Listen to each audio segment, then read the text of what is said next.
आज की ये मूवी 18+ ज़रूर है, पर इसे आखिर तक देखने के बाद आप समझ जाओगे कि एक आदमी अपनी हवस के लिए किस हद तक गिर सकता है। और वो जिस औरत को अपनी हवस का खिलौना समझता है, अगर वो अपने पर आ जाए तो वो आदमी को ही खिलौना बनाकर रख देती है। ये मूवी 16 साल से कम उम्र वालों के लिए नहीं बनी और इसे कई सारे देशों में बैन भी किया गया है। मूवी की शुरुआत होती है और हम देखते हैं कि एक आदमी केटी के साथ जबरदस्ती कर रहा होता है। केटी खुद को बचाने की और चिल्लाने की कोशिश करती है, पर वो आदमी उसके मुंह में कपड़ा डाल देता है। इसके बाद सीन शिफ्ट होता है और हम केटी को उसके दोस्त के साथ एक होटल में देखते हैं। केटी को एक मॉडल के तौर पर काम करना है, पर उसकी दोस्त उसे बताती है कि उसकी जितनी भी पुरानी फोटोज हैं वो बहुत ज़्यादा आउटडेटेड है। उसे इन फोटोज पर कोई भी काम नहीं देगा, उसे अपनी कुछ नई तस्वीरें खिंचवानी चाहिए। पर केटी के पास नई तस्वीरें खिंचवाने के लिए ज़्यादा पैसे नहीं होते, जिसके कारण वो होटल से निराश होकर जाने लगती है। तभी उसे बोर्ड पर एक फ्री फोटोग्राफी स्टूडियो का पोस्टर दिखता है। वो वहाँ से स्टूडियो का कॉन्टैक्ट नंबर लेकर अपने घर जाती है। केटी स्टूडियो में फ़ोन करती है, तब उसे वहाँ से अपना एक फ़ोटो भेजने के लिए कहा जाता है। वो पहले तो थोड़ा हिचकिचाती है और बाद में अपना फ़ोटो भेज देती है। थोड़ी देर बाद उसे स्टूडियो के एड्रेस का मैसेज आता है। केटी उस स्टूडियो में चली जाती है। वहाँ पर हम इवोन, जॉर्जी और निकी को देखते हैं। इवोन केटी को कपड़े बदल कर आने के लिए कहता है और उसके फोटोज को खींचने लगता है, पर इवोन उसके इस लुक से ज्यादा कुछ नहीं होता।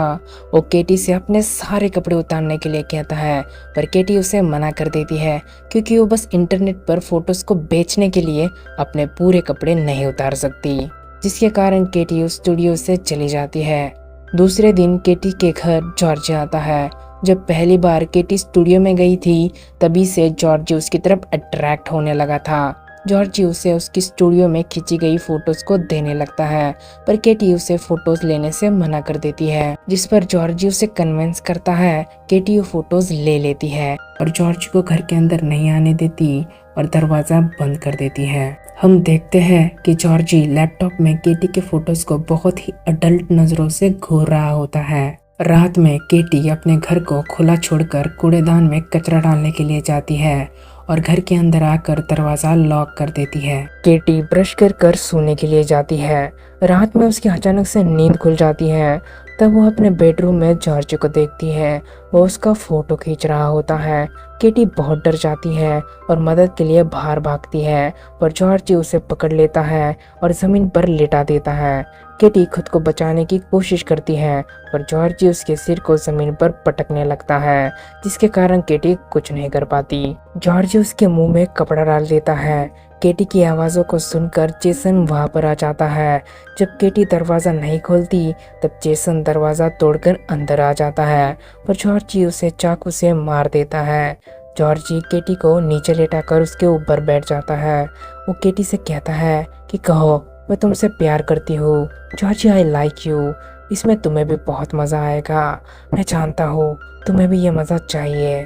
वो केटी के कपड़ों को फाड़ता है और लाश के सामने ही केटी का रेप करता है।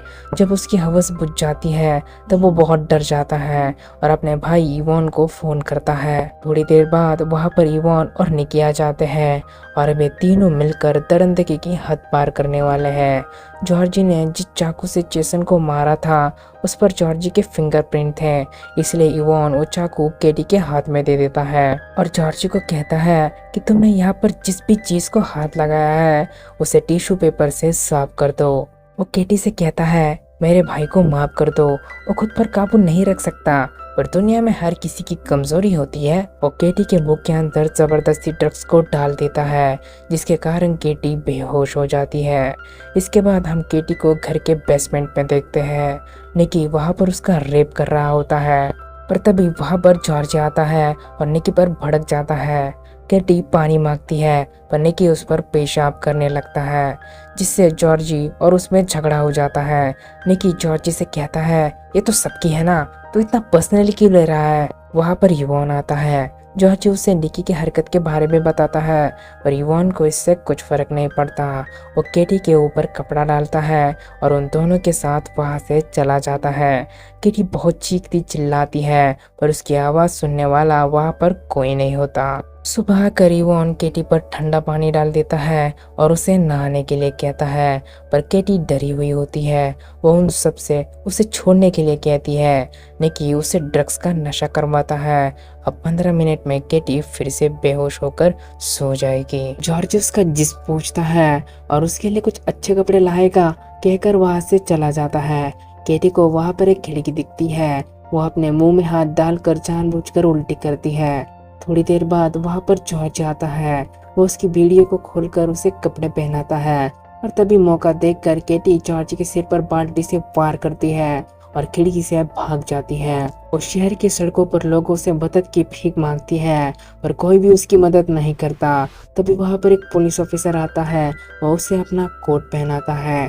केटी उसे बताती है कि उसके साथ रेप हुआ है, उसे मारने की कोशिश की गई है। ऑफिसर उसकी भाषा को सुनकर समझ जाता है कि एक अमेरिकन लड़की है। ऑफिसर केटी से पूछता है कि क्या तुम जानती हो तुम इस वक्त कहाँ हो?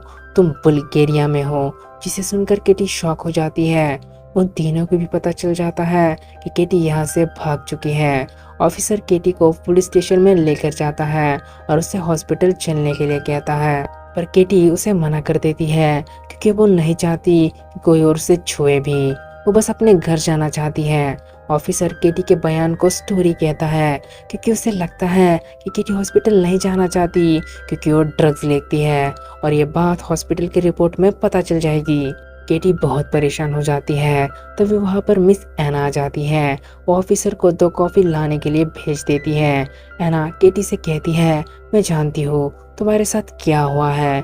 मैं एक एनजीओ चलाती हूँ जो जरूरतमंद लड़कियों की मदद करता है। मुझ पर विश्वास कर सकती हो। केटी उसे कहती है, क्या तुम मुझे एम्बेसी लेकर जाओगी? एना उसे हाँ कहती है और उसे गाड़ी में बिठाकर ले जाने लगती है। एना केटी से कहती है, वो लोग तुम्हें ऐसे जाने नहीं देंगे और तुमसे पूछताछ करेंगे, रिपोर्ट फाइल करेंगे और इस सब के लिए टाइम लगेगा। मेरा घर एम्बेसी के पास ही है और तुम्हें अब कपड़ों की और पैसों की बहुत जरूरत है जो मैं तुम्हें दूंगी। क्या तुम मेरे साथ मेरे घर चलोगी? केटी एना पर विश्वास कर उसके साथ चली जाती है। एना केटी को घर के बेसमेंट में लेकर जाती है और ये वही जगह होती है जहाँ पर पहले केटी को बंद कर रखा हुआ था। दरअसल एना उन तीनों लड़कों की ही माँ होती है। वो केटी पर थूकती है क्योंकि उसने उसके बेटे को मारने की कोशिश की थी। इवान उसे फिर से बेड़ियों से बांध देता है। बेसमेंट के अंदर शॉक देने वाली मशीन को लेकर एक बूढ़ा आदमी आता है। हम देखते हैं कि एना पैसों के बंडल को एक ड्रॉवर में रखती है। केटी बूढ़े आदमी से उसे जाने देने की भीख मांगती है पर बूढ़ा आदमी उसे इलेक्ट्रिक शॉक देता है। केटी को चीखता थे कि इसे बहुत प्लेजर मिलता है। केटी के साथ जानवरों जैसा बर्ताव करने के बाद वो केटी का रेप करता है और बाहर जाकर मेरा हो गया, अब किसकी बारी है कहकर वहां से चला जाता है। इसके बाद अंदर इवान आ जाता है। वहां पर केटी जख्मी हालत में पड़ी हुई होती है। इवान उससे कहता है, डरो मत, मैं तुम्हारे साथ कुछ करने नहीं आया हूँ, तुम्हारी उतनी औकात नहीं है। अब तुम अपने इस बदसूरत चेहरे के साथ कभी एटीट्यूड नहीं दिखाओगी। केटी इवान को एक चांटा मारती है। इसके कारण इवान केटी को बहुत बेरहमी से मारता है। इवान केटी के लिए एक गड्ढा खोदता है। केटी रहम की भीख मांगती है पर इवान उसके सारे कपड़े उतार कर उसे एक बॉक्स के अंदर डालकर जिंदा ही दफना देता है। केटी भगवान से प्रार्थना करती है कि वो इस तरह नहीं मरना चाहती। केटी को जिस गड्ढे में डाला गया था उसके ठीक नीचे एक गटर था। केटी जिस बॉक्स में थी वो बॉक्स गटर में गिरकर टूट जाता है। केटी वहां पर आवाज लगाती है और उसकी आवाज सुनने वाला वहां पर कोई नहीं होता। केटी अपने जख्मों को खुद ही संभालती है। उसे वहां पर एक फटा पुराना कोट मिलता है, वो उसी को पहन लेती है। केटी ने बहुत दिनों से कुछ नहीं खाया था इसलिए कबूतर को पकाकर खा लेती है। गटर में केटी को एक दरवाजा मिलता है। केटी उसके अंदर जाती है। इसके बाद हम एक चर्च को देखते हैं जहाँ पर फादर ईश्वर से प्रार्थना कर रहे होते हैं। तभी उन्हें किचन में से आवाज आती है। जब फादर किचन के अंदर जाते हैं तब वहाँ पर उन्हें कोई भी नहीं दिखता, बस खाने का सामान यहाँ वहाँ बिखरा पड़ा था। फादर समझ जाते हैं कि कोई गटर के दरवाजे से अंदर आया था। केटी फिर से एक बार उस किचन में जाती है पर इस बार फादर उसे पकड़ लेते हैं। फादर उससे बहुत अच्छे से बर्ताव करते हैं। वो केटी को देखकर समझ जाते हैं कि इसके साथ कुछ बहुत बुरा हुआ है। फादर केटी से बात करने की कोशिश करते हैं पर केटी फादर को उससे दूर रहने के लिए कहती है क्योंकि उसे अब किसी पर भी विश्वास नहीं है। फादर केटी को कुछ कपड़े, खाना और बाइबल की किताब देते हैं। केटी उसे लेकर फिर से गटर में जाती है। केटी को गटर में और एक दरवाजा मिलता है जो सीधे एम्बेसी जाता है, पर केटी अंदर नहीं जाती और चर्च के अंदर जाकर फादर के सामने बाइबल का एक पेज खोलकर वहां से चली जाती है। उस पेज पर लिखा था, मैं बदला लूंगी, उन्हें अपने गुनाहों की सजा चुकानी होगी। जॉर्ज एक होटल में चाय पी रहा होता है, तभी उसे केटी दिखती है। जॉर्जी केटी का पीछा करता है। केटी गटर में जाती है, उसके पीछे पीछे जॉर्जी भी आता है। वो केटी को आवाज लगाता है, तभी उसके गले में फांसी का एक फंदा गिरता है। इसके बाद हम देखते हैं कि फादर एक पुलिस ऑफिसर को बुलाकर उसे केटी के बारे में बताते हैं। ऑफिसर समझ जाता है कि ये वही लड़की है जिस पर उसने पहले विश्वास नहीं किया था, पर अब इसे उसका पछतावा हो रहा था। जॉर्जी को केटी गटर के अंदर नंगा करके बांध देती है। अब जॉर्जी की आंखों में वही डर दिखता है जो पहले केटी की आंखों में दिखता था। केटी जॉर्जी के जिस्म को चाकू से काट कर उस पर सब्जी लगाती है और उससे कहती है कि कहो तुम मुझसे प्यार करते हो। केटी जॉर्जी को हर पल तड़पाती है जिस तरह उसने केटी को तड़पाया था। निकी एक बार में पार्टी कर रहा होता है, तभी उसे उल्टी आती है। वो बाहर के बाथरूम में जाता है। केटी बाथरूम का दरवाजा लॉक कर देती है। जब केटी ने उससे पानी मांगा था तब निकी उस पर मूत रहा था, इसलिए केटी उसे टॉयलेट के गंदे पानी में डुबा डुबा कर मारती है। इसके बाद वो गटर में जाकर जॉर्जी को और टॉर्चर करती है। बूढ़ा आदमी चर्च में ईश्वर से प्रार्थना कर रहा होता है, तभी उसे केटी दिखती है।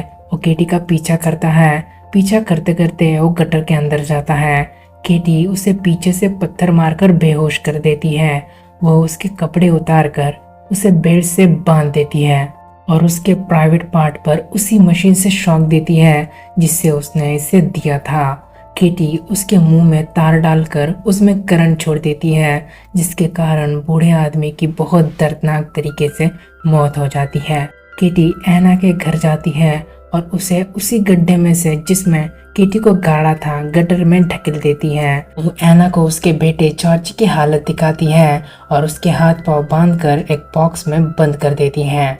ऐना केटी से रहम की भीख मांगती है, पर जिस तरह ऐना ने केटी पर दया नहीं दिखाई थी उसी तरह केटी भी ऐना पर दया नहीं दिखाती।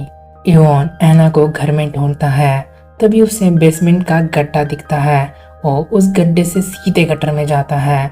ऑफिसर फादर से केटी का एड्रेस पूछता है, जिस पर फादर उसे गटर के बारे में बताते हैं। ऑफिसर गटर के अंदर केटी को ढूंढने के लिए जाता है।